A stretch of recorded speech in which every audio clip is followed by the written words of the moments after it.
assis au pied du Seigneur, Marie.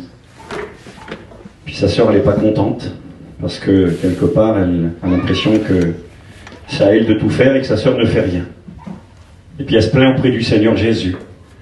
Elle va dire, Jésus, tu dis rien ma sœur, regarde, c'est moi qui fais tout, elle fait rien elle. Et puis Jésus de répondre à Marthe, Marthe, Marthe, tu t'inquiètes et tu t'agites pour beaucoup de choses. Une seule chose est nécessaire. Marie, elle a choisi la bonne part, celle qui ne sera pas ôtée. Elle avait choisi d'écouter ce que Jésus avait à dire. Vous savez, cet endroit, c'est un endroit redoutable, c'est un endroit extraordinaire parce que c'est un endroit où l'impossible devient possible. C'est un endroit où Dieu, par sa parole, est capable de guérir les cœurs brisés, est capable de fortifier, d'encourager. Il y a de cela quelques années en arrière, j'étais allé dans une certaine région en France, je ne vais pas donner trop de détails, et puis il y avait une sorte de retraite spirituelle, et là on a fait le programme avec les prédicateurs. Les femmes m'avaient invité, j'étais venu, puis j'étais avec les copains assis, et là le programme a commencé comme les pasteurs le font, on discute ensemble. Bon qui c'est qui fait dimanche? Généralement c'est la réunion que personne ne veut faire. Alors qui c'est qui fait dimanche? Et forcément les garçons qui étaient là, moi y compris, on a tous dit pareil, il y avait un ancien avec nous. C'était le plus vieux en ministère, en âge et en ministère, et à l'unanimité on a tous dit, c'est le frère Untel qui va faire dimanche.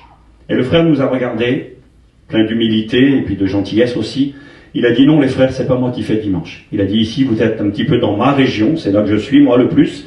Les gens sont habitués à m'écouter et quelque part on veut profiter des ministères, on comprend ça. Alors il a dit gentiment, il a dit moi je veux pas faire dimanche. Il a dit faites-vous, il dit moi je fais rien. Comme ça il avait pris les raccourcis, rien du tout. Il a dit c'est vous qui faites, moi je fais rien. Et quelque part on a réfléchi avec les garçons et on s'est dit ça pouvait être cohérent, logique. L'homme il est ancien mais il est chez lui dans sa ville. Donc quelque part ils veulent honorer les frères et profiter des frères, on peut le comprendre. Et donc on n'a pas cherché plus loin. Mais c'était pas toute la vérité.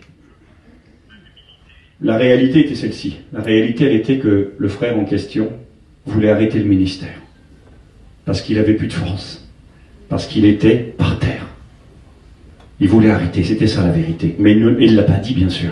Alors on n'a rien vu nous. Et donc on a fait des réunions. Et dans l'une de ces réunions, j'ai eu l'occasion de prendre la parole, de prêcher la Bible, évidemment. C'est pas ma parole, c'est la parole de Dieu qui va être efficace, capable de bénir, de relever, d'encourager, de fortifier. Et puis, peu importe ce que j'ai prêché, mais j'ai apporté la parole de Dieu et j'ai encouragé. Et puis quelques temps plus tard, quelques semaines, quelques mois plus tard, j'ai appris. L'un des frères qui était avec lui dans l'église, l'un des jeunes serviteurs qui était là, m'a dit Steve, tu te rappelles le frère comme ça, le programme qui n'a pas voulu prêcher pour le culte, ni rien, qui a voulu rien faire? J'ai dit bien sûr, je m'en souviens très bien. Mais il m'a dit en réalité, il est venu m'avouer un petit peu son cœur, ouvrir son cœur. Il a dit j'avais pris la décision d'arrêter le ministère, j'en pouvais plus. J'étais au bout. Et puis il dit ce jour-là, quand le frère a pris la parole et qui a prêché la parole de Dieu, c'était un ancien pourtant, il a dit c'est comme si je venais de rencontrer le Seigneur, que je venais de me convertir. Dieu a renouvelé la flamme dans mon cœur. Dieu m'a fortifié, Dieu m'a encouragé. Et l'homme a repris son ministère, il n'a jamais arrêté. Et aujourd'hui, cet homme est parti près du Seigneur. Eh bien, ce matin, moi, je crois, comme chacun d'entre nous, que dans ce lieu où nous nous trouvons, Dieu est capable de nous fortifier, de nous encourager dans un domaine même qu'on n'imagine pas possible. Je me rappelle cette femme qui est venue me trouver un jour à la fin d'une réunion. Je m'excuse des mots que je vais dire. On aurait dit qu'elle était folle. Elle criait au secours, elle pleurait, j'ai dit Seigneur, qu'est-ce qui se passe? Elle était venue qu'une autre femme me voir, et puis elle criait au secours, et j'ai essayé de dire qu'est-ce que tu veux? Et puis elle m'a dit ça, elle m'a dit mon frère, elle m'a dit j'ai perdu mon petit qui avait 16 ans, ou 17 ans, peu importe, un jeune. Elle a dit j'ai perdu mon petit, puis elle a dit depuis le temps, elle a dit j'étais rempli d'amertume, rempli de haine, rempli de colère, et puis de souffrance, et j'ai compris que c'était une femme qui était dans la dépression, et ce qui est aussi compréhensible en plus. Mais elle dit aujourd'hui, là, je suis venu te voir pour te dire qu'aujourd'hui, dans la réunion, à travers ce que j'ai écouté de la parole de Dieu, à travers ce que le Saint-Esprit a fait dans mon cœur, elle dit tout est parti aujourd'hui. Elle dit l'amertume est partie, le mal est parti. Elle dit si tu saurais comment je suis. Et elle m'a retéléphoné longtemps plus tard, peut-être des années après, ce qu'elle avait reçu ce jour-là dans la réunion. Ça avait duré. Je crois ce matin. Je crois que quel que soit le fardeau que tu portes, quelle que soit la vie que tu mènes aujourd'hui, quel que soit le combat, aussi intense soit-il, quel que soit peut-être le découragement que tu vis. Je crois qu'à travers la parole de Dieu, ce matin, Dieu sera en mesure de te fortifier, de t'encourager et de te donner envie de continuer. Te donner envie de continuer. Je lis pour vous deux passages, deux versets dans l'Écriture. Un verset et puis ensuite un petit passage J'aimerais lire avec vous dans l'épître de Pierre, première épître de Pierre, au chapitre 1er, du verset 3 jusqu'au verset 9. Je lis pour vous la Bible, et on lira ensuite dans Marc 10, verset 49. Je lis pour vous ces deux passages de l'Écriture, et j'aimerais ce matin vous encourager. Vous encourager à être fidèle, vous encourager à être sérieux, vous encourager à continuer. On a besoin d'être encouragé. Parce qu'il y a des moments dans la vie où le combat est tellement important, tellement intense, eh bien qu'on est tenté de baisser les bras. Vous savez que nous avons dans nos familles, dans nos relations, les gens que nous aimons, nous avons des chrétiens et des chrétiennes rétrogrades, mais qui ne sont pas partis dans le monde.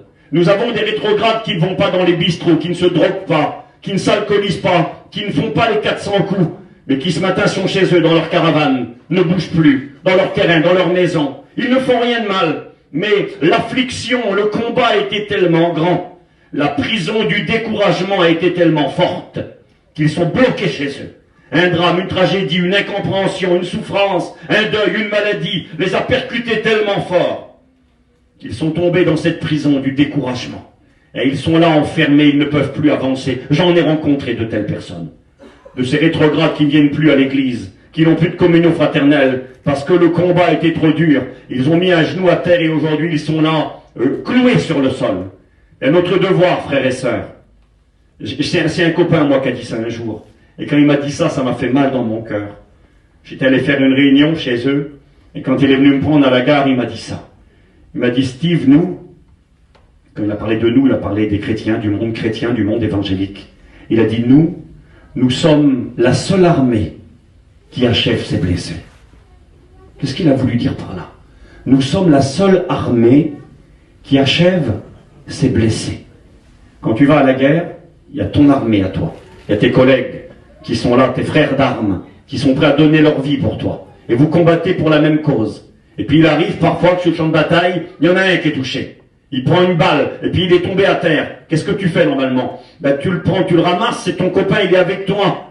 Il risque sa vie pour toi. Tu le mets sur ton dos et tu le portes, et tu vas essayer de l'amener en sécurité. Il lui disait, nous, c'est pas ce qu'on fait.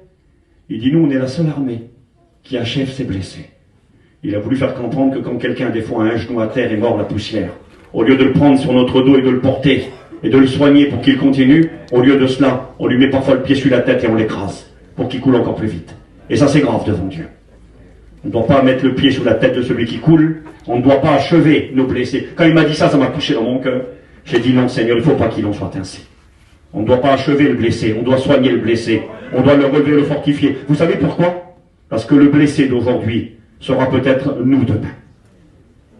C'est très facile d'écraser, de rejeter, de mépriser celui qui aujourd'hui est dans le fort du combat, mais n'oubliez pas que la roue tourne pour tout le monde. Et que ce que vivent nos frères et nos sœurs aujourd'hui, parfois des tragédies, des grandes souffrances, peuvent être notre partage demain. Alors soyons heureux de tendre la main à celui qui a un genou à terre, soyons heureux de fortifier et d'encourager celui qui est tombé, sachant que demain ça sera peut-être nous. 1 Pierre, chapitre 1er, verset 3, nous dit ceci, « Béni soit Dieu, le Père de notre Seigneur Jésus-Christ, qui selon sa grande miséricorde, ça veut dire on ne méritait rien, on ne méritait rien, selon sa grande miséricorde, nous a régénérés, c'est compliqué, ça veut dire nous a fait naître de nouveau, nous a sauvés si vous voulez. Regardez-moi, c'est rien, c'est un camion qui est dans la boue, c'est pas grave, regardez ici. Laissez pas voler la bénédiction pour un camion qui roule dehors. Essayez d'écouter ce que Dieu a à vous dire ce matin. Je vais vous dire quelque chose. Hier, j'ai parlé avec Katcheline, c'est un petit cousin de ma mère, et puis je lui ai dit ça va, et il m'a dit à un moment donné, je ne sais pas s'il va se souvenir, il m'a dit ça va, voilà, j'ai compris. Et ça, c'est notre mot à tous, ça. Vous savez, quand on rencontre quelqu'un, on n'a pas envie d'étaler sa vie.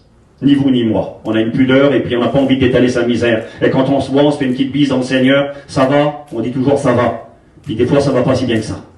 Mais on dit ça va. On ne veut pas dire aux gens, non, j'ai des problèmes avec les petits, j'ai des problèmes dans mon foyer, j'ai des problèmes financiers, j'ai des problèmes de santé, je suis dans le deuil, je suis dans la peine, j'ai perdu un être cher. On ne veut pas étaler sa misère. Vous avez vu qu'il y a des gens avec qui, quand on le sait, on n'ose pas leur dire ça va. Moi, j'ai rencontré des gens, et je voulais pas leur dire ça va. Il y avait une petite ratrice, une dame venait à l'église chez nous, à Saint-Brieuc là-bas. Et quand je la voyais, je voulais pas lui dire ça va. La petite ratrice, elle était atteinte d'un cancer à la tête, d'une tumeur à la tête, elle en est morte. Son mari l'avait laissée parce qu'elle s'était convertie. Le mari était musulman. Elle était toute seule, avec 5 ou 6 enfants. tout seul avec ses petits. Elle était atteinte d'une maladie incurable qui allait l'emporter. Elle avait une trentaine d'années. Comment j'allais lui dire ça va à elle, moi? Quand je la voyais, je ne savais pas quoi lui dire. Quand je la voyais, je ne savais pas comment lui parler. Alors, comment faire? S'approcher, c'était compliqué. Et puis des fois, c'est plus fort que nous, ça sort quand même. C'est allô, mais ça sort, alors on dit ça va. Ça va. Elle m'a regardé, elle me dit, je me rappelle ce jour où je lui ai dit alors, je dis alors. Elle dit ça va. C'est elle qui me dit ça va. Je dis ça va. Elle dit oui, ça va. Elle dit Steve, je suis une chrétienne. J'ai Jésus dans mon cœur. Elle n'a pas dit je suis malade, j'ai une maladie, mon mari m'a quitté, je suis tout seul, et puis j'affronte la vie tout seul. Elle a dit j'ai Jésus dans mon cœur. Elle était rayonnante quand elle témoignait de l'amour de Dieu. C'était vrai. Alors ce matin, je suis convaincu que pour tout le monde, eh bien, c'est un ça va comme ça, quoi. On dit ça va parce qu'on ne veut pas trop étaler sa vie, ni étaler sa misère, mais c'est pas forcément toujours évident pour tout le monde. Alors béni soit Dieu le Père de notre Seigneur Jésus qui selon sa grande miséricorde nous a fait naître de nouveau, nous a sauvés. Quelle grâce, il est venu vers nous. On ne méritait rien, on était des méchants, des tordus, des égoïstes. Notre cœur c'était un buisson d'épines, on était loin de Dieu dans les ténèbres. Et puis il est venu vers nous. Il nous a fait grâce, il nous a tendu la main, il nous a lavés, sanctifiés, purifiés. Nous étions jadis éloignés, sans Dieu, sans espérance. Nous étions des enfants de colère, destinés à la colère, des vases de colère. Et il a fait de nous des vases de grande valeur. Il nous a rachetés de notre vaine manière de vivre. Il a fait de nous des enfants de Dieu. Tout n'est que grâce. Nous ne méritons rien. Vous savez, un chrétien qui connaît Dieu ne regarde personne de haut. Des fois, on fait des petites estrades pour être un peu en hauteur, surélevé. Mais même quand c'est sur une estrade de 4 mètres, on n'est pas plus grand que les autres. Ce que nous le sommes par la grâce de Dieu. Si nous sommes sauvés, c'est par sa grâce. Si on reçoit un don, si on peut faire quelque chose pour Dieu, si on peut même prêcher l'évangile, tout n'est que grâce. Nous ne méritons rien. Nous étions et nous sommes encore des zéros. C'est ce que Paillon, notre frère bien-aimé, nous disait. Il disait, toi là-bas, il disait, t'es un zéro. Maman, c'est embêtant ça. Rappelle, hein? Il dit, toi là-bas, aussi, zéro. Toi, zéro. Et il disait, moi, Paillon, zéro. Pas possible. Il dit, regardez, on était zéro. Il dit, maintenant, mettez le 1 devant. On était 50 zéros avec un 1 devant. Il dit, ça fait des millions et des milliards. Il dit, le 1, c'est Jésus. Et quand Jésus est devant, il nous donne de la valeur. C'est pas de l'humilité ce matin, c'est la vérité. On n'est rien. Celui qui croit quelque chose, quoi qu'il ne soit rien, dira l'apôtre Paul, il s'illusionne lui-même, il se trompe lui-même. On n'est rien. Tout ce que nous sommes est le fruit de sa grande miséricorde. Il nous a régénérés. Pourquoi? Pour une espérance vivante. Nous avons une espérance qui est vivante. C'est curieux ça, une espérance qui est vivante. Oui, elle est vivante parce que c'est quelqu'un, cette espérance. Cette espérance, c'est une personne. Et cette personne s'appelle Jésus. Jésus est vivant. Alléluia. Il nous a fait naître de nouveau, régénérés, pour une espérance vivante, par la résurrection de Jésus-Christ d'entre les morts. Pourquoi? Pour un héritage qui ne se peut ni corrompre, ni souiller, ni flétrir. Cet héritage nous est réservé dans les cieux. À vous, qui par la puissance de Dieu êtes gardés par la foi. Nous sommes gardés par la foi pour le salut, prêt à être révélé dans les derniers temps. C'est là maintenant ce qui fait votre joie. Écoutez bien, il parle à des chrétiens, l'apôtre Pierre, là. Il leur parle qu'ils ont été rachetés, qu'ils ont été sauvés par la grâce de Dieu. Il leur rappelle qu'il y a un héritage, nous en avons parlé un petit peu hier, qui est dans les cieux. Hein. L'héritage nous est réservé dans les cieux. La fameuse cité céleste, la nouvelle Jérusalem, la cité que Christ est parti nous préparer. Cet héritage est dans les cieux, à vous, qui par la puissance de Dieu, hein, sa force à lui, sa puissance à lui, est gardé par la foi pour le salut qui est prêt à être révélé. C'est là, ce matin, ce qui fait votre joie. C'est notre espérance qui doit faire notre joie. C'est l'avenir qui nous attend. C'est le Christ ressuscité qui bientôt va venir nous chercher et que nous allons voir de nos yeux, contempler, nous réjouir dans sa présence. C'est là ce qui fait maintenant votre joie, quoique maintenant. Écoutez bien, ça fait votre joie, ça, votre espérance, votre avenir dans le Christ.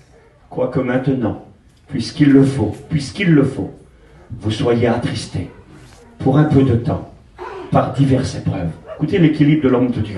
Vous avez été régénérés, vous avez été sauvés, vous avez un héritage, vous avez une espérance qui est vivante, le Christ ressuscité.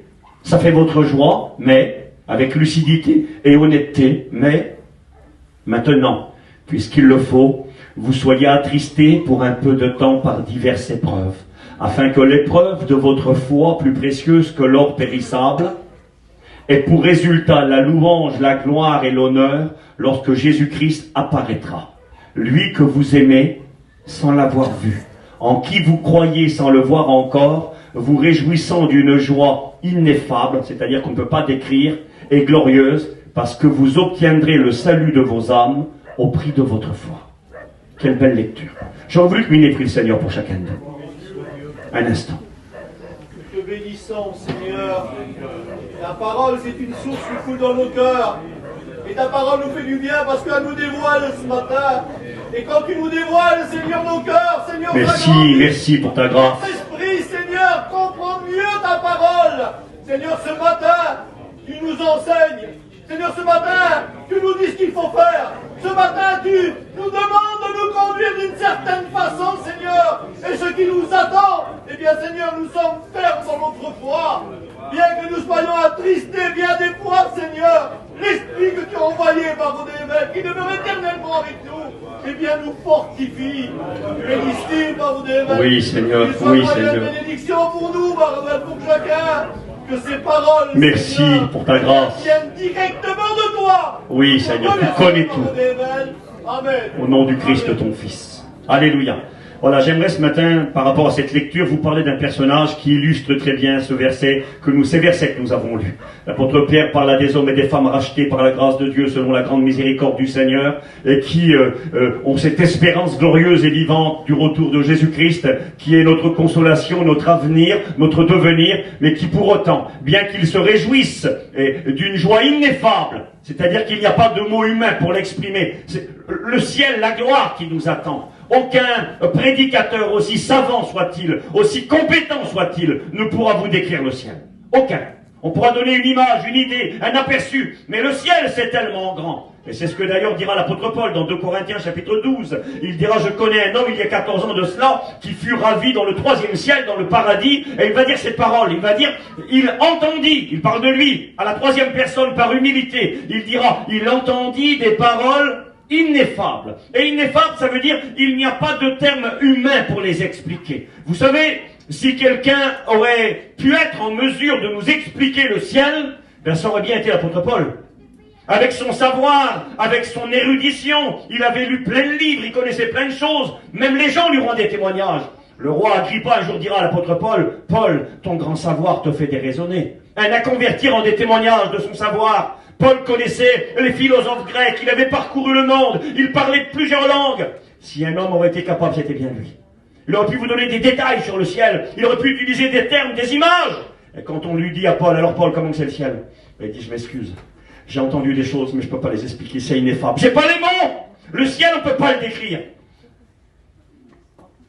Paul parlera du meilleur, il parle de quelqu'un qui quitte la terre, il va dire, Christ est ma vie, la mort m'est un gain. Il va dire, ben c'est le meilleur, je peux pas rien vous dire de mieux. C'est quoi le meilleur sur la terre? Je ne sais pas moi, la naissance d'un bébé. Hein, son petit garçon, sa petite fille, puis on le regarde, on dit que c'est beau, et on est le plus heureux du monde, quel bon moment. Je sais pas, quand tu te maries avec celle que tu aimes, eh bien c'est quelque chose de réjouissant.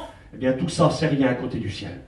La naissance d'un bébé, un heureux foyer, un mariage, je sais pas, tout ce qui peut nous réjouir ici-bas sur la terre, ne peut en rien être comparé à la gloire qui nous est attendue dans le ciel. Alors ça c'est extraordinaire, ça nous réjouit.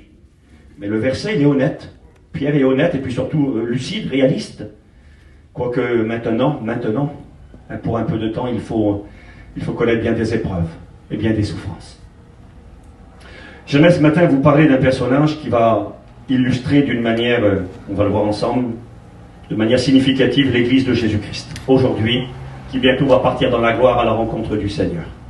Je vous lis dans l'évangile de Marc, chapitre 10, le verset 46. On lit ensemble, si vous voulez bien, jusqu'au verset 53. Je vous lis une histoire que tout le monde ici connaît, par cœur, quasiment sur le bout des doigts. Mais j'aimerais ce matin que cette histoire ne soit pas une histoire que vous connaissez dans votre tête, mais qu'elle soit une histoire que vous connaissez dans vos cœurs. C'est important. Entre la bénédiction de Dieu, dans une réunion, et la non-bénédiction, un frère disait, il y a 30 cm. Pas beaucoup 30 cm. Pourquoi qu'il disait ça? 30 cm, c'est la distance entre le cerveau et le cœur, à peu près, vous voyez? De là à là, il y a à peu près 30 cm. Des fois, ça rentre ici, ça reste là. Et un frère disait, si c'est rentré là, mettons un grand coup de poing sur la tête, et que ça descend d'ici. Et si ça descend là, à 30 cm plus bas, ça va tout changer. Ces histoires, on les connaît. On les connaît tellement qu'on a oublié que ces histoires, c'est nous. On a oublié que ces personnages de l'Écriture, c'est nous. La Bible est un miroir dans lequel nous sommes appelés à nous identifier. Il est écrit dans 1 Corinthiens chapitre 10 et verset 11 que ces choses ont été écrites pour notre instruction et pour nous servir d'exemple à nous qui sommes parvenus à la fin des siècles. Et quand je vois ces histoires de la Bible, je dois prendre conscience. Je dois pas dire je connais. Je dois dire mais ça c'est moi, ça c'est moi, ça c'est moi. Et cette histoire ce matin, vous allez le voir, c'est nous. C'est l'Église de Jésus-Christ. Ils arrivèrent à Jéricho. Et lorsque Jésus en sortit, avec ses disciples et un assez grand nombre de personnes, le fils de Timée, Bartimée, mendiant, aveugle, était assis au bord du chemin. Il entendit que c'était Jésus de Nazareth, et il se mit à crier « Fils de David, Jésus, aie pitié de moi !» Plusieurs le reprenaient pour le faire taire. Mais lui, il criait beaucoup plus fort. « Fils de David, aie pitié de moi !» Et Jésus s'arrêta et dit « Appelez-le. » Ils appelèrent l'aveugle en lui disant, et c'est ce que j'aimerais vous dire ce matin de la part du Seigneur, « Prends courage, lève-toi, il t'appelle. » L'aveugle jeta son manteau et se leva d'un bond. Il vint vers Jésus. Jésus, prenant la parole, lui dit, « Que veux-tu que je te fasse ?» Rabouni, lui répondit l'aveugle, que je recouvre la vue. Et Jésus lui dit, va, ta foi t'a sauvé. Aussitôt il recouvra la vue et suivit Jésus dans le chemin. C'est beau comme histoire ça. C'est beau comme histoire, mais si on va le faire ce matin, si on s'y arrête un petit peu à cette histoire qui est belle, parce qu'on connaît la fin de l'histoire, c'est une histoire qui parle d'un homme qui souffre, qui parle d'un homme qui est dans la misère, qui vit de la mendicité, du bon vouloir des gens. C'est un homme qui vit aux portes de la ville. Il vit dans une ville où, selon la tradition, il y a eu les plus belles fleurs, les plus belles roses. Elle est appelée la ville des palmiers. C'est un oasis au milieu du désert. J'ai eu l'occasion d'aller plusieurs fois à Jéricho. Tout autour, il y a le désert de Judée. À côté, il y a la mer morte. Et puis là, il y a une source d'eau qui a jailli à cet endroit. Et elle a transformé cet endroit en oasis. Il y a des fleurs qui sont les plus belles. Apparemment, le coucher de soleil de Jéricho, c'est l'un des plus beaux de coucher de soleil au monde. Ben lui, Bartimée, ne connaît rien de tout ça. Il n'a jamais vu les belles roses de Jéricho. Il n'a jamais vu le beau coucher de soleil à Jéricho. Il n'a jamais vu l'oasis fertile avec les beaux palmiers. Il n'a jamais vu tout ça. Il est dans la nuit. Il est dans les ténèbres. Il est là, dans la souffrance. Il est le méprisé. Il est celui qui vit aux portes de la ville. Certains diront, mais Steve, qu'est-ce que ça a à voir avec nous ce matin? On va examiner ça ensemble si vous le voulez bien. Cette histoire qui semble belle de prime abord, eh bien, nous parle d'un homme qui souffre. D'un homme qui est dans les ténèbres, d'un homme qui, à vue humaine, a une vie qui est l'une des plus tristes au monde. Il est sur le bord de la route et il attend qu'on lui donne une petite pièce pour manger un petit bout de pain.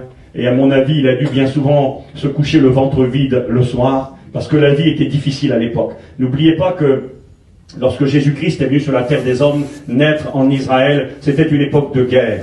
C'était une époque où le pays d'Israël était sous l'autorité des Romains, sous occupation romaine. Vous savez, la France a connu l'occupation. Lorsque pendant la Deuxième Guerre mondiale, les Allemands ont vaincu la France dans un premier temps, eh bien, la France était sous occupation allemande et les gens vivaient difficilement. Il n'y avait pas beaucoup de nourriture dans les marmites, il n'y avait pas beaucoup de moyens de s'en sortir, la vie était très compliquée. Eh bien, bien plus, il y a 2000 ans en arrière, en Israël, la vie était dure. Les Romains avaient colonisé le pays. Il y avait d'ailleurs dans la ville de Jéricho, on connaît bien l'histoire du fameux Zachée, un percepteur d'impôts, qui était là pour prendre les sous du peuple et les donner à l'autorité romaine. La vie était très compliquée. Et je suis convaincu que bien souvent le soir, eh bien, le pauvre Bartimée s'est couché le ventre vide. Un homme qui est rejeté, un homme qui n'a rien, un homme qui vit dans la misère, dans la mendicité et dans les ténèbres. Quelle triste situation. Et pourtant son nom, Bartimée. Son nom signifie deux choses, et c'est intéressant, deux choses qui sont complètement en contradiction. On a appris généralement, et puis c'est vrai, c'est juste, il est écrit, il y avait un homme qui était le fils de Timée, Bartimée. Bar veut dire le fils, et Timée, ça veut dire quoi? Eh bien, pour ceux qui lisent la Bible, nous avons nos Bibles qui sont des traductions du texte grec. Et quand on regarde le mot Timée, Timéos en grec, ça signifie quelque chose qui vaut cher, quelque chose qui est honorable, quelque chose de grande valeur. Et quelque part, c'est ce que voudrait dire son nom, il semblerait. Bartimée, le fils de l'honneur, le Fils qui vaut cher, le Fils hautement estimé, le Fils de grande valeur. Quel beau nom il a. Et quelque part, mes amis, frères et sœurs, c'est ce que nous sommes. Nous sommes des fils et des filles de grande valeur. Nous sommes hautement estimés. Vous savez quel est le prix que nous valons? Il y a le prix que nous valons est le sang de Jésus-Christ. Nous avons été rachetés par le sang du Seigneur. Il est écrit dans 1 Pierre chapitre 1er versets 17 et 18 que ce n'est pas par de l'or et de l'argent que vous avez été rachetés de votre vaine manière de vivre, mais par le sang précieux de Jésus-Christ. Je vaux cher, un roi est mort pour moi. On parle beaucoup ces jours passés de la mort de la reine d'Angleterre. Deuil national pendant 10 jours, 12 jours. Des choses obligatoires, les écoles vont fermer, les gens vont arrêter de travailler. C'est considéré comme une tragédie, un drame. La reine est morte après 70 ans de règne. Eh bien pour moi, cette reine-là n'est pas morte pour moi. Et puis la majorité des gens qui la pleurent ne l'ont pas connue, ne l'ont jamais vue en vrai, ne la connaissaient pas réellement. Mais moi je connais quelqu'un qui est mort pour moi. Il y a un roi qui est mort pour moi. Et puis excusez-moi, c'est pas le roi d'Angleterre. Hein. C'est le roi des rois, le Seigneur des seigneurs. C'est celui qu'on a appelé le roi des Juifs. Celui qui est venu par amour, qui s'est donné, qui s'est livré. Il n'était pas couronné d'une couronne d'or. J'ai eu l'opportunité cet été d'aller en Angleterre à la convention avec ma femme et mon petit. Et on a été visiter les bijoux de la reine. On peut visiter, on a le droit. Les vrais bijoux. Alors forcément, ils sont gardés, ils sont derrière du verre, dans un coffre-fort. Et là, il y a la couronne de la reine d'Angleterre. Elle a le plus gros diamant au monde. Il n'a pas de prix. Des dizaines et des centaines, peut-être de carats. Le plus grand diamant du monde. Quelle couronne qu'elle a eue. Et mon sauveur à moi n'avait pas une couronne d'or. Il a eu une couronne d'épines représentant la malédiction qui lui a fait mal, qui lui a blessé son front et qui l'a meurtri. Il était le roi des rois. Un roi est mort pour moi. Steve, est-ce que tu vaux cher? Oui. Je suis Bartimée ce matin. Je suis un fils hautement estimé. J'ai une grande valeur. Je sais pas. Vous savez, des fois, il y a des gens, ils sont fiers de leur nom de famille. Moi, je suis telle famille. Mon père, c'était un tel. Et des fois, il y a certaines raisons d'être fier un petit peu ou content. On peut avoir eu des pères qui ont été honorables, des parents qui ont été gentils, qui ont été serviables. Puis il y en a d'autres qui sont fiers parce que le père c'était un bagarreur. On ne doit pas être fier si le père c'était un bagarreur. On ne doit pas être fier si le père c'était un buveur, ou je sais pas moi, qui faisait le mal. On ne doit pas être fier de ça. Mais néanmoins, certains sont fiers. Ils ont eu des bons parents, puis mon père c'était un tel. Les gens disaient ça, ils disaient Jimmy, excusez-moi qui est parti près du Seigneur, c'est le cousin à tout le monde. Vous savez, c'est le cousin à tout le monde. Je suis une branche sur 10 générations. Si tu remontes à Noé, ça sera ton cousin de toute façon, il n'y a pas de problème. Parce que c'était un homme qui a marqué, par son témoignage, par sa vie, par son sérieux. Et tout le monde voudrait être de sa famille. Et des fois, t'as ton cousin Germain, j'ai d'aller sur la place, arrêtez votre temps. C'est ton cousin Germain. Ton père, c'est le frère de son père, c'est pas être plus proche, c'est ton cousin. Des fois, c'est même ton frère. Tu le connais pas. Tu le connais pas, lui. Mais non, je le connais pas, Zinda, c'est un pauvre malheureux. Il fait de la misère à tout le monde, personne, il n'intéresse personne, celui-là. Il est là, et tout juste si tu dis que tu le connais. Et puis c'est ton propre sang. Mais moi, ce matin, je suis fier. Je suis fier parce que j'ai un père, moi. Et mon père, bien sûr, j'ai mon père sur la terre, et je l'aime de tout mon cœur. Et j'ai un père dans le ciel. Moi, je suis un fils de... C'est Baalo qui disait ça. Il disait, il y a du sang bleu qui coule dans nos veines. Nous sommes des nobles. Il a fait de nous, dira Apocalypse 1, versets 7 ou 8, c'est pas trop grave. Il est écrit à celui qui nous aime et qui nous a rachetés par son sang. Verset 9, je crois. Et qui a fait de nous des rois et des sacrificateurs pour Dieu son Père. Pinac, t'es un roi, tu racontes? Hier, t'avais 2 chapeaux, il manquait une couronne. T'es un roi. Nous sommes des rois. C'est vrai. Nous sommes des rois. J'ai les versets, je crois que je les ai notés ici quelque part, ils doivent être marqués. Je vois si je le vois, si je le vois pas, c'est pas grave.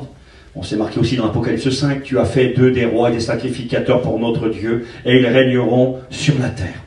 Donc nous sommes des gens importants. J'aime bien ce verset, moi. Jean 20, verset 17, Jésus dira, je monte vers mon Père, qui est votre Père. Je monte vers mon Dieu, qui est votre Dieu. Romains 8, 15, vous avez reçu un esprit d'adoption par lequel nous pouvons crier, Abba, Père. L'Esprit lui-même rendant témoignage à notre esprit que nous sommes enfants de Dieu. Des fois, tu peux te crâner de qui est ton père, de ton nom de famille. Eh bien, moi, ce matin, je voudrais me crâner parce que mon père, c'est Dieu. Mon père, c'est le plus grand. C'est le plus fort. Vous savez, quand tu es tout petit, quand tu as 2-3 ans, tu crois que ton père, c'est le plus grand, le plus fort. Je me souviens un jour, Seigneur, on était en mission. Il y avait un petit garçon, il était malin, il avait 3-4 ans. Et puis, à un moment donné, il y a un garçon qui a guetté comme ça. Il a dit, il est où ton père? Je vais le tuer. Le petit, il a réfléchi 2 secondes, il a pensé à son père, il dit, mon père, il est mort. Il a vu un homme qui passait. Il a dit, c'est lui, mon père. Rien à voir, c'est lui, mon père. Il a crampé en 2 secondes. Il dit, celui-là, il va tuer mon père. Bah, des fois, quand tu as 2-3 ans, tu crois que ton père, c'est le plus fort. Tu crois que c'est le plus grand. Puis malheureusement, quand tu avances dans la vie, bah, tu te rends compte que c'est pas le plus grand, c'est pas le plus fort. Ben nous avons un Père qui est le plus grand. Nous avons un Père qui est le plus fort, Seigneur. Un Père qui peut tout, un Père qui est gentil, un Père qui ne sommeille ni ne dort, un Père qui nous garde, qui est tout le temps là disponible, un Père qui peut tout. Quel Père nous avons? Et puis sans m'attarder, outre mesure ce matin, qui sommes-nous en Christ? Quelle valeur avons-nous? Regardez ce qu'il est écrit. 1 Pierre 2, verset 4. Approchez-vous de lui, parle aux chrétiens et aux chrétiennes. Pierre vivante, rejetée par les hommes, mais choisie et précieuse devant Dieu. Moi, Dieu dit dans sa parole que moi, Steve, je suis un chrétien. Dieu dit, Steve, tu sais ce que tu es aujourd'hui? Tu es une pierre vivante. Tu es une pierre précieuse. C'est quoi une pierre précieuse? Ben, c'est un diamant, c'est un topaz. Je ne sais pas, la Bible parle de ces fameux bijoux, ces pierres précieuses que les femmes aiment bien sur les bagues autour de leur cou. Eh bien, Dieu, quand il nous regarde, quand il nous voit, il dit, Steve, tu es une pierre précieuse. Tu vaux cher, tu as de la valeur à mes yeux, je t'ai choisi. Et même si le monde te rejette et te méprise, c'est ce que tu es à mes yeux. Et puis ce matin, je pourrais vous parler de ce qui nous attend en tant que chrétiens. Nous l'avons lu. Il a fait de nous des rois et des sacrificateurs, et nous régnerons avec lui sur la terre. Un jour nous régnerons. Il est écrit que Paul dira un jour aux Corinthiens, ne savez-vous pas que les saints jugeront le monde? Ne savez-vous pas que les saints jugeront les anges? Nous avons un avenir et un devenir en Christ. Il y a une gloire terrible qui nous attend. Alors oui, nous sommes des fils de grande valeur ce matin et des filles de grande valeur. Eh bien pourtant, si tu examines un petit peu davantage l'explication du nom de Bartimée, eh bien en réalité Bartimée c'est pas un grec. Et Bartimée c'est pas du grec non plus. Pourtant, dans nos Bibles, eh bien, c'est des traductions grecques. Donc c'est vrai, quand tu regardes, je l'ai fait. Timéos, de grande valeur, qui vaut cher et qui est très honorable. D'accord. Mais Bartimée, c'est un juif. Et son nom, c'est de l'araméen. Bar, c'est pas un nom grec, c'est un mot araméen. La langue qui était parlée à l'époque de Jésus. Et bar, ça veut dire en hébreu un fils. Effectivement, un fils. Mais Timée, ça ne veut pas dire qui est de grande valeur, qui est important, qui est très honorable. Timée, en araméen, dans la langue qui était parlée par Bartimée, son père, et par Jésus, ça veut dire quelque chose qui est impur, qui vaut rien, que l'on méprise. Mais pas comment c'est? Tout l'inverse. Tout l'inverse. Moi, quand j'ai écouté ça, j'ai vérifié, j'ai regardé. Araméen, fils de la honte, fils de l'impureté, qui est sans valeur, que l'on méprise et qui vaut rien. Vous voyez pas comment quelle différence entre eux, et c'est pareil, il y en a qui parlent un peu des langues étrangères, sans parler forcément l'anglais ou l'espagnol, mais il y en a qui parlent manouche un petit peu. Eh bien, il y a des mots qui en manouche veulent dire quelque chose, et qui veulent pas dire la même chose dans une autre langue. Tu écoutes le mot en manouche et tu l'écoutes en français, ça n'a pas du tout la même signification. Eh bien là, il y a la même chose. Et quand on appelait Bartimée, et que éventuellement les Juifs écoutaient ce nom-là, ça voulait dire le fils de la honte, le fils qui vaut rien, le fils sans valeur. Et ça m'a plu, ça. Ça m'a plu parce que quelque part, il y a ces deux réalités dans nos vies à nous. Il y a ces deux vérités. Nous sommes d'un côté des fils de l'honneur. Nous sommes des fils et des filles de Dieu. Nous avons reçu l'esprit d'adoption. Il nous a rachetés. Nous sommes assis dans les lieux célestes en Jésus-Christ. Il a fait de nous des rois, des sacrificateurs. Nous régnerons avec lui. Mais en même temps, quand on considère notre vie aujourd'hui sur la terre, on n'est pas trop des rois puis des reines. On n'est pas trop des gens de grande importance. On est plutôt les fils de la honte, les fils des sans-valeur, les fils méprisés. Nous, peut-être plus que d'autres, sans jouer à la victime et puis se faire pire que ce que nous sommes. Acheter un terrain, c'est compliqué. Une place désignée, si vous la cherchez, c'est pas dur. Hein. Vous cherchez la déchetterie, vous cherchez la station d'épuration, vous cherchez l'endroit où on met personne. On peut même pas mettre des chiens des fois. Je me souviens des garçons, un jour, ont ouvert une place, et puis c'était compliqué comme d'habitude. Et puis les gardiens ont dit, il faut vous mettre sur la place là-bas. Ils ont dit, on ne peut pas se mettre, madame. Et puis c'était compliqué, il y avait un combat qui se faisait. Et puis un des garçons a dit, madame, comment qu'on va faire? On a des chiens. C'est ce qu'elle a dit, la dame. Ah ben, si vous avez des chiens, oui, il ne faut pas aller là-bas. Voilà, on va les pinac comme ça. Nous, on avait le droit d'aller, mais pas les chiens. Si vous avez des chiens, bon, on comprend. Excusez-moi, ça vous fait rire, mais c'est vrai. Je me plains pas. On est plus les fils de la honte, les fils méprisés, les fils qui sont rejetés. C'était le cas de Bartimée. Bartimée, il vit sur le bord de la route, il ne vit pas dans le luxe. Il ne dort pas dans un palais. Certainement que parfois le soir, il s'endort sur le bord de la route. Il avait son manteau d'aveugle. Ce manteau était précieux pour lui. Vous savez, dans les lois que Dieu a données à Moïse, il y avait une loi qui disait ceci. Il disait, si quelqu'un te laisse en caution quelque chose, parce que tu lui prêtes quelque chose d'autre, s'il te laisse son manteau, c'était écrit dans les lois de Moïse, le soir, tu devras lui rendre son manteau. Parce que si c'est un malheureux, c'est avec ce manteau-là qu'il se couvrira pour dormir, pour pas qu'il ne meure de froid dans la nuit. C'était important. Ce manteau, c'était tout pour lui. Et certainement que le soir, il dormait à la belle étoile, sur le bord de la route, dans la misère et la déchéance. Et quelque part, eh bien, nous voyons ça dans cette histoire. Nous voyons un homme qui vit dans une ville.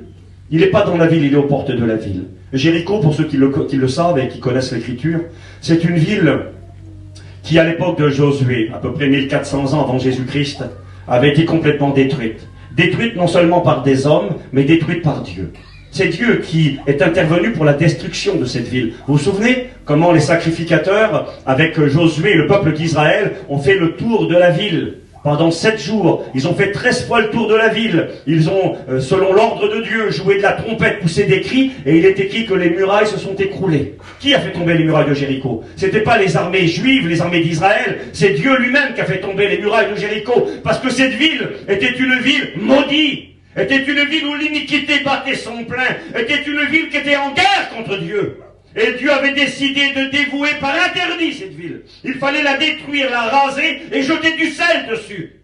Et quand Josué a détruit la ville, après que Dieu ait fait tomber les murailles, il a rasé la ville, Josué. Et Josué a prononcé une parole poussée par l'Esprit de Dieu. Il a prophétisé. Et il a dit, cette ville, plus personne ne devra jamais la construire.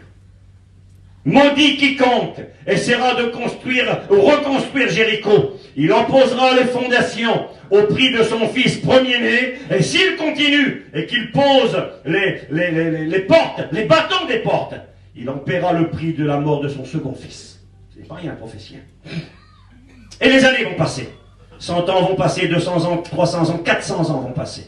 Et vous lirez chez vous, dans le premier livre des rois, au chapitre 16, à la fin, il est question d'un homme, il s'appelle Hiel de Béthel. Hiel. C'est terrible parce qu'il a un nom terrible, monsieur. Hiel, ça veut dire Dieu est vivant. C'est beau ça. Dieu est vivant. Il habite à Béthel, la maison de Dieu. Un chrétien. Dieu est vivant, il habite la maison de Dieu. Mais un chrétien qui méprise la parole de Dieu. Un chrétien qui ne prend pas au sérieux la parole de Dieu. Hiel de Béthel, Dieu est vivant, ne prend pas au sérieux la parole de Dieu. 400 ans s'étaient écoulés. Jéricho, je vous l'ai dit, c'était un endroit où il y avait une source d'eau qui avait été purifiée à l'époque par Élisée, qui avait jeté du sel dans l'eau qui était imbuvable. Et puis, il y avait cette source d'eau. Il y avait un potentiel. Et puis, Hiel de Béthel, 400 ans s'étaient écoulés. Et il a eu cette idée. Il a dit dans son cœur, moi je vais reconstruire la ville de Jéricho. Faut pas faire ça, Hiel.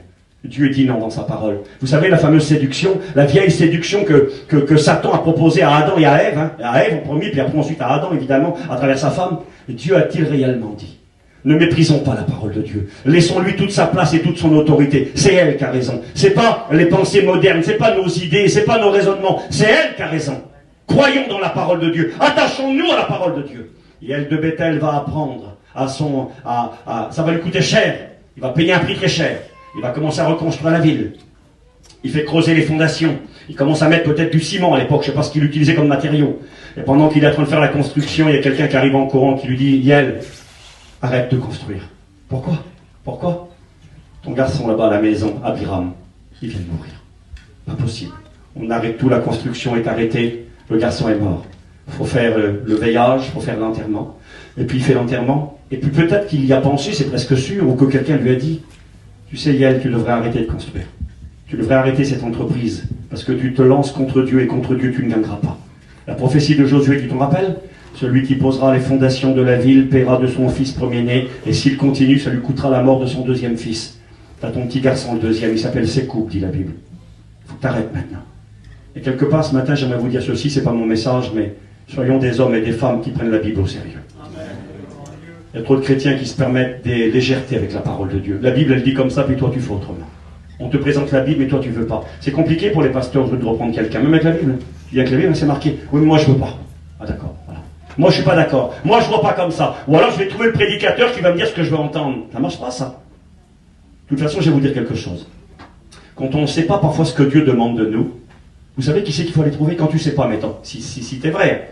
Des fois, il y a des chrétiens qui disent, ah ben, je savais pas, moi, ou je sais pas. Ben, quand tu sais pas, vous savez à qui il faut aller demander? Écoutez bien ce que je vous dis ce matin. N'allez pas trouver un pasteur. Ah bon, comment ça se dit? C'est mieux d'aller voir un pasteur. Écoutez bien. Quand vous savez pas, soi-disant, hein, quand vous savez pas, n'allez pas trouver un pasteur. N'allez pas trouver un chrétien. Écoutez ce que je vous dis. Allez trouver un inconverti, un païen. Vous allez voir un païen, vous lui demanderez, écoute, mon copain, je suis chrétien, moi, voilà. Qu'est-ce que tu en penses de ça et de ça? Est-ce qu'à ton avis, je peux faire ça, je suis chrétien? Puis là, l'inconverti dira, ben non, t'as pas le droit, t'es un chrétien. Comme si on ne sait pas des fois. On fait mine de ne pas savoir, mais on sait très bien. Je vous demande pas d'aller voir un professeur, moi. Un inconverti vous dira ce que vous devez faire et ne pas faire. Et nous, il semblerait qu'on ne sait pas. Mais excusez-moi, il faut être honnête avec Dieu. On sait. Et il savait, Yael de Bethel. Je vais vite passer avec ce personnage. Et il va continuer la construction quand même. Et quand il continue, il a monté les portes, il a monté les murailles, il est content de son travail. Et puis là, il pose les bâtons des portes. Et là, on vient lui dire, Yael, arrête de construire. Qu'est-ce qui se passe? Qu'est-ce qu'il y a eu encore? Tombe-t-il deuxième s'écoupe. Il vient de mourir à l'instant. Jéricho, c'est la ville maudite. C'est la ville qui était en guerre contre Dieu et qui, malgré tout, est renée de ses cendres. Elle a reconstruit. Et ça lui a coûté la vie de deux jeunes garçons qui sont morts à cause d'elle. Elle représente, Jéricho, le monde dans lequel nous vivons. Un monde qui méprise Dieu. Un monde qui méprise la parole de Dieu. Un monde où la vie n'est rien. Un monde où on peut sacrifier des jeunes garçons et des jeunes filles sur l'autel du péché. C'est ça le monde dans lequel nous vivons. Et puis, Jéricho, Bartimée, il est dit de lui qu'il est aux portes de la ville. Et quelque part, c'est ce que nous sommes, nous les chrétiens et les chrétiennes. Nous ne sommes plus dans le monde. Nous sommes dans le monde, mais nous ne faisons plus partie du monde. Nous sommes aux portes de la ville. C'est plus chez nous, Jéricho. Je ne sais pas pour vous ce matin, mais pour moi, c'est pas chez moi, Jéricho. Moi, j'aime pas ce monde-là. Quand je vois le monde, quand je vois ce qu'il présente, je ne veux pas jouer au super spirituel. Je ne suis pas l'ange Gabriel, et puis je ne suis pas un être parfait. Mais ce monde ne me donne pas envie, sincèrement. Ce monde, avec son péché, avec son immoralité, avec sa soudure, avec sa haine de Dieu, ne me donne pas envie. Jéricho, Bartimée, il est aux portes de Jéricho, un peu comme vous et moi. La vie n'est pas facile pour lui. Mais, écoutez-moi bien, mais il y a une lumière d'espoir qui brille dans son cœur. Il y a quelque chose qui brille en lui. C'est quoi? C'est ce qui s'appelle la foi. Écoutez pourquoi je vous dis ça. Parce qu'il est écrit qu'un jour il est là, un jour comme les autres. Il attend. Il a écouté parler depuis un certain temps, combien de temps on ne sait pas. Il a écouté parler d'un homme qui s'appelle Jésus de Nazareth. Il a écouté parler d'un homme qui s'appelle Jésus, et que ce Jésus, il aime les hommes et les femmes. Que Jésus, il est tout-puissant. Que Jésus est le fils de David, c'est-à-dire le Christ, le Messie promis. Que Jésus est capable de ressusciter les morts, purifier les lépreux, ouvrir les yeux des aveugles. Il a écouté parler de cela. La preuve, c'est la réaction qu'il aura. Il n'y a pas de discussion possible. Il a écouté parler de cela, et dans son cœur, il y a quelque chose qui est né. Et ce quelque chose, ça s'appelle la foi. Romains 10, verset 17 nous dit que la foi vient de ce qu'on entend, et ce qu'on entend vient de la parole de Dieu. Bartimée a écouté parler de Jésus. Il a écouté parler que cet homme Jésus serait capable de faire pour lui ce que personne ne pourrait faire. Vous savez, les gens qui passaient, combien même eussent été les gens importants de l'époque, le grand roi Hérode. Le grand roi Hérode serait passé sur le bord de la route, peut-être aurait-il donné de l'argent, de l'or à Bartimée, mais pas plus que ça. Un peu d'or, un peu d'argent, un peu de nourriture, mais pas plus que ça. Mais il avait compris que si Jésus venait à lui, alors l'impossible deviendrait possible. Que ce Jésus serait capable de faire ce que personne ne pourrait faire. Et voici qu'un jour, il est là comme tous les jours dans sa misère, dans sa souffrance. Mais la foi brûle dans son cœur. Et puis il écoute du bruit. Et quand il entend du bruit, il est aveugle, mais il n'est pas sourd, il est dans les ténèbres, mais ses oreilles fonctionnent. Puis il écoute du bruit, puis il va dire, mais c'est quoi tout ce potin? C'est quoi tout ce bruit? Qu'est-ce qui se passe? C'est qui est là? Il y a quelqu'un d'important. Peut-être dans son cœur, il s'est dit au départ, je vais recevoir une bonne pièce, là, il y a plein de gens qui passent. Et puis on lui a dit, ben écoute, c'est Jésus. Si ça reste là, c'est bien, mais c'est Jésus de Nazareth qui arrive. Seigneur, quand il entend ça, le cœur, là, bam, bam, bam, bam, c'est Jésus qui arrive. Écoutez comment lui l'appellera. Il ne va pas dire Jésus de Nazareth, arrête-toi. Il ne va pas dire ça. Il va dire Jésus, fils de David, arrête-toi. Et quand Jésus s'arrête et qu'il vient vers lui, il lui dit qu'est-ce que tu veux? Il dira Jésus, Rabouni. Rabouni, ce mot est marqué 2 fois dans la Bible. Il est marqué ici dans Marc 10 et il est marqué dans Jean chapitre 20. Lorsque Jésus ressuscitera le dimanche matin, il est écrit que Marie de Magdala arrivera au tombeau, et cette femme-là, quand tout le monde est parti, il n'y a qu'elle qui reste. Marie de Magdala, souvenons-nous, était cette femme qui était possédée de 7 démons, qui était abandonnée de tous, qui était malheureuse, et Jésus est venu vers elle, il est venu la chercher, et il l'a sauvée, il l'a délivrée, et Jésus lui avait tout donné. Elle était là au pied de la croix, elle est là au tombeau, quand Jésus est mis dans le tombeau, et le dimanche matin, elle est la première à arriver. Et quand elle arrive au tombeau, elle n'a que Jésus. Elle n'intéressait personne, elle était possédée, elle était abandonnée de tous. Et Jésus était venu la délivrer, Jésus était venu la bénir, Jésus était venu l'enrichir. Et le dimanche matin, elle est là au tombeau. Et puis quand Jésus se révèle à elle, le Christ ressuscité, il est écrit qu'elle se jette à ses pieds, elle accroche ses pieds. Jésus lui dira, ne me retiens pas, je ne suis pas encore monté vers mon Père. Mais quand elle reconnaît que c'est le Christ, il est écrit qu'au début elle croyait que c'était un jardinier. Et quand elle le reconnaît, elle va l'appeler Rabouni. Pourquoi? Rabouni, c'est un mot qui vient du mot rabbi. Rabbi, ça veut dire maître. Il y en avait plein de rabbis en Israël. Quand on parlait à un enseignant de la parole, à un docteur de la loi, on l'appelait rabbi. Il y avait Rabbi Gamaliel, il y avait Rabbi Nicodème, on les appelait Rabbi. Et on les appelait maîtres, ça voulait dire. Mais quand tu appelais un rabbin Rabouni, c'était différent. Il y avait une petite nuance. La nuance était celle-ci. Rabbi, ça voulait dire maître. Des rabbis, tu pouvais en avoir 50, tu pouvais en avoir 200. Les enseignants étaient tous des rabbis.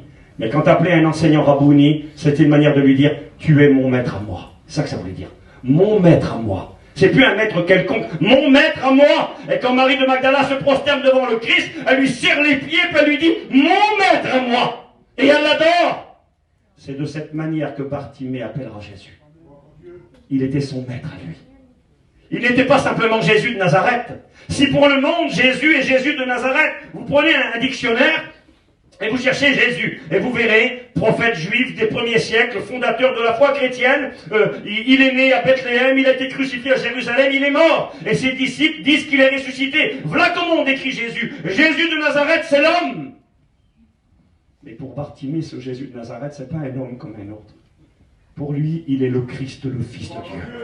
J'aime bien quand Jésus posera la question à l'apôtre Pierre dans Matthieu chapitre 16 et aux disciples. Et vous, qui dites-vous que je suis? Alors, qui dit-on que je suis? Certains disent que tu es Élie, d'autres disent que tu es Jean-Baptiste ressuscité, d'autres disent que tu es l'un des prophètes ou Jérémie. C'était grand. Et Jésus va dire, mais vous, qui dites-vous que je suis? Et Pierre prend la parole. Eh bien, pour moi, tu es le Christ, le Fils du Dieu vivant. Le Christ, le Messie, le Fils de David, le roi des rois, le roi des Juifs. Et c'est comme ça que Bartimée va s'adresser à lui. Ça brûlait dans son cœur. Alors comment a-t-il écouté parler de Jésus? On ne sait pas. On peut supposer plein de choses. Parmi les suppositions, il y en a une qui je crois, tient la route. J'ai regardé, puis j'ai noté. Quand vous lisez la Bible, eh bien, vous vous rendrez compte que dans Matthieu, au chapitre 20, versets 30 à 34, eh bien, est fait le récit de l'histoire de Bartimée et de son collègue. En vrai, ils étaient deux. Il avait un collègue à côté de lui. D'accord. Mais quand tu lis dans Matthieu chapitre 9, versets 27 et 30, tu t'aperçois que Jésus, avant de guérir Bartimée l'aveugle, Jésus avait guéri déjà d'autres aveugles, et il en avait guéri deux en particulier dans la ville de Capernaum. Et il est écrit ceci, vous lirez chez vous, Matthieu chapitre 9, versets 27 à 30. Il est marqué que deux aveugles apprirent que Jésus arrivait à Capernaum, et ils ont crié derrière lui. Et ils ont dit cette parole, ils ont dit, Jésus, fils de David, aie pitié de nous. Et Jésus va guérir les deux aveugles, et il va leur faire une recommandation. Il va leur dire, eh bien, ne dites pas que je vous ai guéri. Pourquoi? Parce que Jésus ne pouvait plus aller nulle part. Quand il allait quelque part, sa renommée était tellement importante, eh bien, que les gens se jetaient sur lui, et il ne pouvait pas faire de réunion, il ne pouvait pas prêcher librement la parole de Dieu. Alors il a dit aux deux aveugles, ne dites rien à personne, gardez ça pour vous. C'est marqué comme ça, ils sont à peine sortis du lieu après avoir été guéris, qu'ils ont propagé dans tout le pays le témoignage. Ils ont fait tout à l'envers. Ils ont été dire à tout le monde, c'est marqué comme ça. J'ai regardé le verset, je peux vous le lire. C'est marqué comme ça qu'ils ont été dans tout le pays et qu'ils ont propagé la nouvelle de ce qu'ils avaient reçu. Et puis comme c'est écrit dans tout le pays, eh bien je crois moi que le témoignage des deux aveugles, il est venu jusqu'à Jéricho. Jéricho, c'est la ville la plus basse du monde. Elle est construite à presque 400 mètres en dessous du niveau de la mer. C'est l'endroit le plus bas du globe. C'est un endroit, je vous l'ai dit, qui représente le monde, qui est en guerre contre Dieu et qui s'enfonce dans la misère et dans le péché. Et puis là, jusqu'à Jéricho, le témoignage de Jésus-Christ est venu. Bartimée, il est aveugle, mais il n'est pas sourd, il a entendu. Jésus de Nazareth, c'est le Christ, le Messie. Il est le fils de David. Il a guéri deux aveugles, il leur a ouvert les yeux. Parce qu'en réalité, Bartimée va faire exactement la même chose. Il va prononcer les mêmes paroles. Il avait la foi. Et vous savez, vous et moi, Bartimée était aveugle, il n'avait jamais vu le Seigneur. Il avait écouté parler de lui. Ben, vous et moi, on n'a jamais vu Jésus. Je ne sais pas s'il y a quelqu'un qui a vu Jésus ici ce matin. Moi, j'ai jamais vu le Seigneur. J'ai écouté parler de lui. La foi a été créée dans mon cœur. Vous savez qui c'est qui m'a parlé de Jésus? Alors moi, comme beaucoup ici, je suis né dans la mission. Mes parents allaient à la Réunion quand j'étais tout petit, on se connaît pour beaucoup d'entre nous. Mans, c'était l'oncle de ma mère. Nous, on allait à la Réunion à Plouézac quand j'étais tout petit, dans la salle de Mans. Moi, je me rappelle de cela. Donc, on a des souvenirs. Et celui qui m'a amené à Dieu, moi, c'est mon cousin Billy qui est devant là. C'est lui qui, en prison, est venu me parler de Jésus. C'est lui qui m'a poussé à prier avec lui et à lire la Bible. Et quelque part, la foi est venue dans mon cœur. Et puis j'ai voulu croire en Jésus. J'ai essayé. Je me rappelle de quelqu'un, je ne dirais pas qui ce matin, un homme qui était avec nous à l'époque en prison, habillé dans la cellule, qui m'a dit Steve, c'est des manières que vous faites. En prison, tout le monde est chrétien et quand ils sortent, ils laissent tous tomber. Et moi, je l'ai regardé, j'avais à l'époque 19 ans. Je lui ai dit, écoute-moi bien. Je dis, moi, j'ai rien à prouver à personne. Je dis, je veux juste essayer. Je dis, si ça ne marche pas, ben tant pis, je referai ma vie. Mais je dis, je veux essayer. Et je bénis Dieu, j'ai fait le bon choix. Parce que Dieu m'a gardé. J'ai essayé de croire. J'ai voulu croire en ce Jésus. Alors, Bartimée, c'est l'homme qui croit. C'est l'homme qui a la foi. J'ai marqué ceci, c'est l'homme dont Jésus est l'espérance.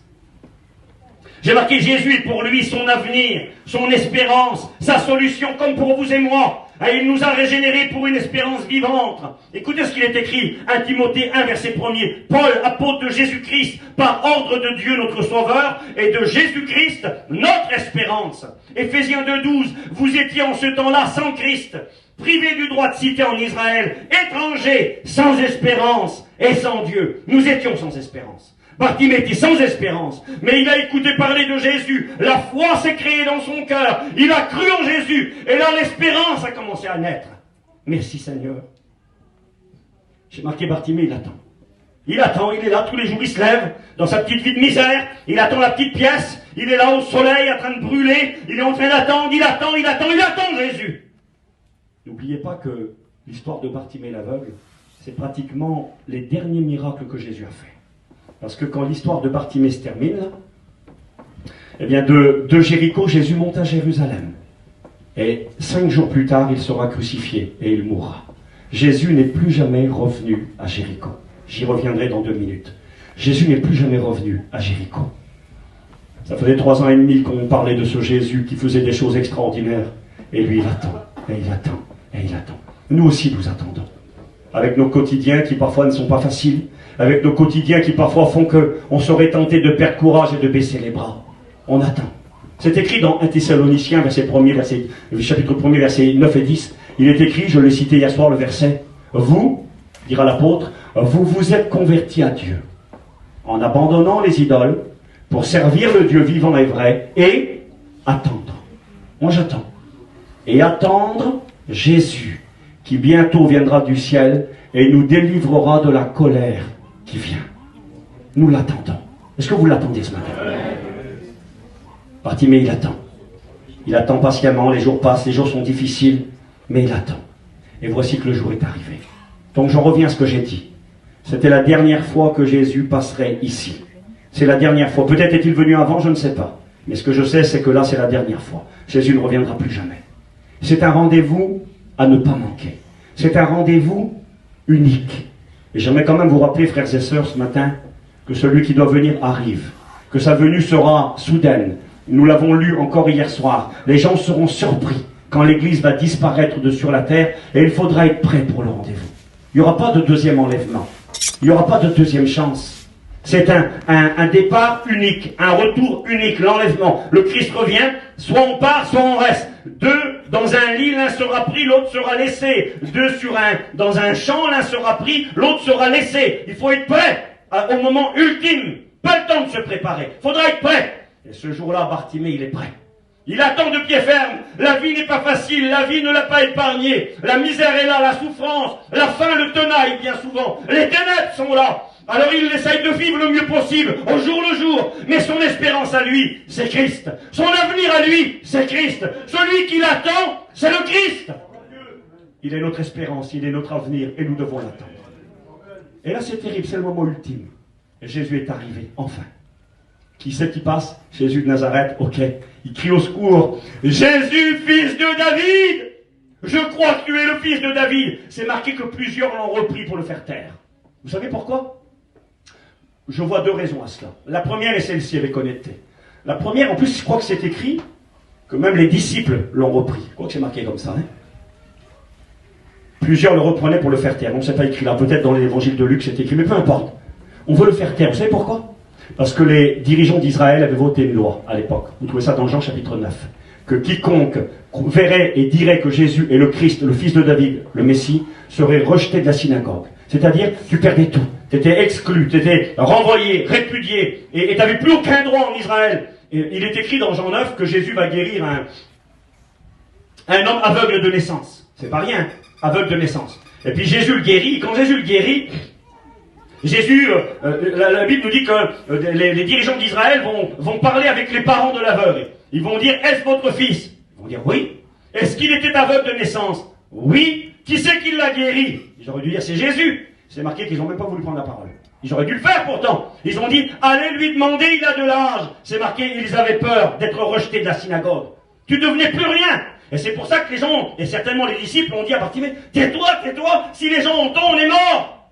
Lui, il n'en a rien à faire d'être mort. Il n'en a rien à faire de ce que vont penser les gens. C'est son espérance, c'est sa foi, c'est son avenir. C'est ce qu'il croit. Il ne veut pas louper le rendez-vous. Il ne veut pas laisser Jésus passer. Et il crie de tout son cœur, Jésus, tu es le fils de David. Peu importe ce que disent les gens.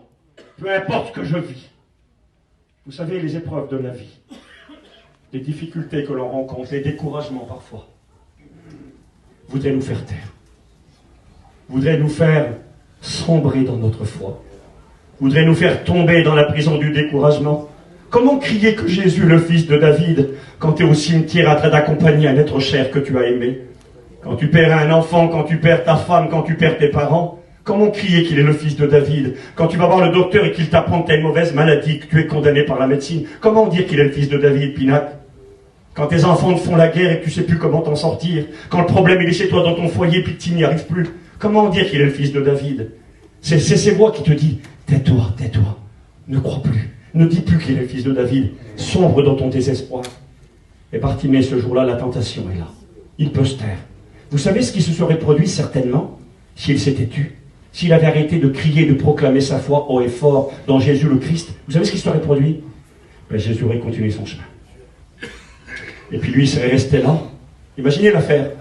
Il est dans la misère, il est dans les ténèbres, il est dans la souffrance, il vit au jour le jour, dans une vie très compliquée. Il est aux portes de la ville maudite. Jésus est venu à sa rencontre, il a crié, il aurait pu saisir l'occasion. Et parce qu'il a écouté la voix du découragement et que sa foi s'est éteinte, Jésus serait reparti, il serait resté là avec le remords en plus. Il serait resté là avec le regret en plus. C'est pas possible, je suis passé. La seule solution, le seul espoir, la seule possibilité de m'en sortir, c'était Jésus. Et j'ai laissé passer. Eh bien, ce matin, nous, on ne va pas le laisser passer. On ne va pas le laisser partir. Même si tes épreuves voudraient te faire baisser les bras, même si tes découragements, si tes situations familiales, financières, de santé, si tout ce qui t'arrive voudrait te faire arrêter et te dire arrête. Bartimée, c'est le cas à qui on peut dire arrête. C'est le cas qu'on méprise. Tais-toi. Je l'ai déjà dit, je le redis ce matin. Vous savez qu'on ne dit pas tais-toi à tout le monde. On ne dit pas tais-toi à tout le monde, Minet. Si l'homme il vient derrière, là, il fait 1m95, il est torse nu, puis il est en colère, puis il veut tuer tout le monde. Qui c'est qui va dire tais-toi? Minet, il parle fort. Il va y dire qui c'était monsieur là. À Pinac, il est vaillant, remarque. Va y dire Pinac. Tu reconnais que ça se passe à Pinac, va le trouver toi. Mais si c'est un petit malheureux aussi. Un petit malheureux, il fait 25 kilos, il est. Petit alcoolique, un petit malheureux. Alors là, tu prends l'autorité. Vous faites pas dire le tête l'ivrogne là. Ah oui, Zinda, c'est un petit malheureux. Tu prends l'autorité. Et sur quelqu'un d'important, tu prends pas l'autorité. Bartimée, c'est un malheureux. On peut lui dire à lui, tais-toi. On le prend pour rien à lui. Puis c'est nous parfois ça. Des fois le monde veut nous faire taire, les gens nous méprisent. Histoire de famille, des fois ça arrive. Hein. Des fois ton beau-frère, ton cousin, je sais pas moi, il t'a fait taire. Et tu sais dans ton cœur que si tu voudrais, tu serais capable de pas te taire. Mais il profite parce que tu es un chrétien. Et des fois tu as du mal à avaler la boulette, t'as rien dit, mais elle est là encore. Et puis dans ton cœur, hein, l'amertume avec le Seigneur. Et puis ça boue au fond de toi. Ben, ce matin, laisse-la descendre la boulette. T'as bien fait de garder le paletot. C'est plus facile de jeter le paletot que de le garder. Quel homme, quelqu'un qui garde le paletot alors qu'il dit si je voudrais, je pourrais, mais je ne le fais pas. Je suis un chrétien. Je voulais vous dire ce témoignage, j'aurais fini dans pas longtemps, je vous promets. Je voulais vous dire ce témoignage de ce Bartimée qui vous ressemble à vous et à moi. De ce Bartimée sur le bord de la route qui attend son Seigneur, qui attend son Rabouni à lui, son maître à lui. Qui a compris que sa seule issue c'était le Christ. Et il l'attend de pied ferme, malgré l'adversité, malgré les difficultés, malgré parfois ces jours où on perd courage, ces jours où on voudrait se taire, ces jours où on ne sait plus comment faire. J'ai écouté ce témoignage il n'y a pas longtemps, ça m'a touché. C'est un pasteur de l'étranger qui explique ce petit témoignage, et j'aimerais vous le partager ce matin. Il avait été invité pour faire une réunion de prédicateurs. Il y avait 400-500 pasteurs présents dans la réunion, puis ils avaient choisi que ce soit lui qui prêche. Et puis le frère a porté la parole de Dieu. Là, il y avait toutes sortes de pasteurs, d'églises évangéliques, il y avait de différentes dénominations. Et puis il a prêché la parole de Dieu, Pinax, le serviteur de Dieu. Et quand il a prêché la parole de Dieu, il a commencé à dire ça à un moment donné. Il y avait des pasteurs devant lui. Il a dit, tu es là, tu es un serviteur de Dieu, mais il dit, tu es accablé. Tu es là, tu es un serviteur de Dieu, mais la vie ne t'a pas fait de cadeau. Et tellement que tu souffres, et tellement que le combat est grand pour toi, eh bien tu as pris la décision d'arrêter le ministère, et tu as peut-être fait ta lettre de démission. Ah, quelle précision, elle dit ça. Et là, il y a un homme qui se lève devant tout le monde. Il se lève devant tout le monde, la réunion n'était pas finie. Il coupe le pasteur qui prêche. Il dit, frère, c'est de moi que tu parles. Ma lettre, elle est là. J'ai fait ma lettre de démission. J'ai décidé d'arrêter le ministère, c'est fini pour moi. Écoutez, Seigneur, c'est fort le témoignage. Et le pasteur, il dit, écoute, il dit, laisse-moi finir ma prédication, il dit, on va prier pour toi. Après, il était avec sa femme à côté, là. Puis il pleurait, l'homme et la femme. Ma lettre, elle est là, c'est fini pour moi, j'arrête tout. Et puis, la réunion se termine. Le pasteur, il vient devant avec sa femme. Il lui dit, c'est quoi ton problème? Puis, il ne veut pas trop parler, il prie avec eux. Puis, à un moment donné, ils se sont poussés par le Saint-Esprit, le prédicateur, là. Ils sont poussés. Et puis, il lui dit ça au pasteur qui est devant lui. À lui, puis à sa femme. Il parle en anglais, il parlait anglais, les gens. Alors, je vais vous le dire en anglais, mais il y a une raison, vous allez voir. Il lui dit comme ça. Il ne sait pas pourquoi par l'Esprit dit ça. Il lui dit, hope is gone. Hope will be back. Il ne sait pas, puis il répète 10 fois, il dit ça. Hope is gone. Hope will be back. 10 fois. Puis là, la femme, elle pleure au secours. Puis lui, il ne sait pas pourquoi. Hope is gone, ça veut dire l'espoir est parti. Hope, ça veut dire espoir. L'espoir est parti. Et hope will be back, ça veut dire l'espoir va revenir. L'espoir est parti, mais l'espoir va revenir. Et eux, ils pleurent, vous savez pourquoi? C'est parce qu'ils avaient une fille de 18 ans qui s'appelait Hope. Et elle était partie de la maison. C'était une chrétienne, elle avait abandonné Dieu. Je m'excuse, elle était tombée dans le monde de la drogue, dans le monde de la prostitution. Et ça faisait 2 ans qu'ils n'avaient plus de nouvelles de leur fille. Et parce qu'ils étaient tellement accablés, ils avaient pris la décision d'arrêter le ministère. L'espoir était parti. Et lui, il ne savait pas pourquoi il a dit le nom de la petite. Il a dit Hope is gone, elle est partie. Mais Hope va revenir. Et puis ils les ont priés pour eux. Il a pris la décision de continuer, de prendre courage. Et quelques jours plus tard, Gone, Hope appelait ses parents. Ils ont été là-bas, elle était presque morte. Ils se sont occupés d'elle. Puis Dieu l'a bénie, l'a délivrée de la drogue. Et quand il rendait témoignage, l'homme il disait ça. Il disait Hope est revenue à la maison. Elle est revenue vers Jésus. Elle s'est mariée. Elle est revenue vers le Seigneur. Et au moment où il rend témoignage, elle était mère de famille chrétienne dans l'église.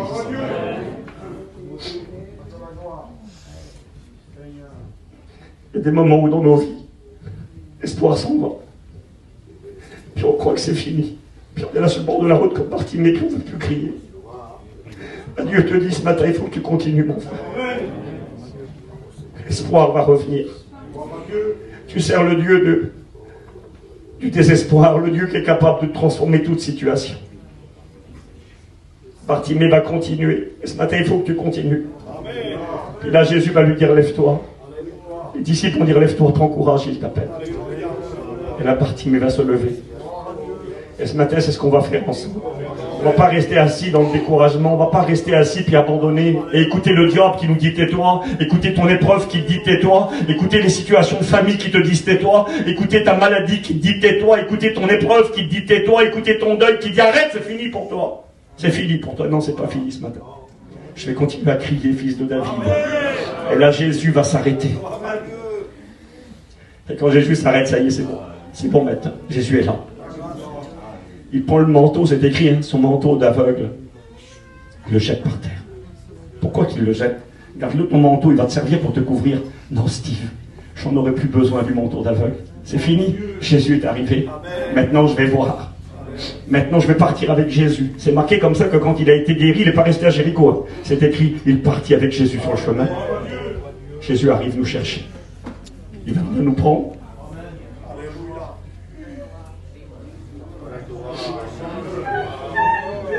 Puis le manteau de la misère, tu vas le laisser par terre. Le manteau de l'aveugle, dont tu n'auras plus besoin. Tout ce qui te fait mal, tout ce qui te fait pleurer, tout ce qui te décourage et qui t'afflige, tu n'en auras plus besoin. Tu sais pourquoi? Parce que Jésus arrive. La première chose qu'il va voir, c'est le Christ. Seigneur, je vais voir Jésus bientôt, moi. Je vais être avec lui. Alors même s'il faut souffrir un peu, même s'il faut pleurer parfois, je vais continuer à crier fils de David. Et je ne vais pas louper le rendez-vous. Il arrive, il arrive. On prie le Seigneur, s'il vous plaît.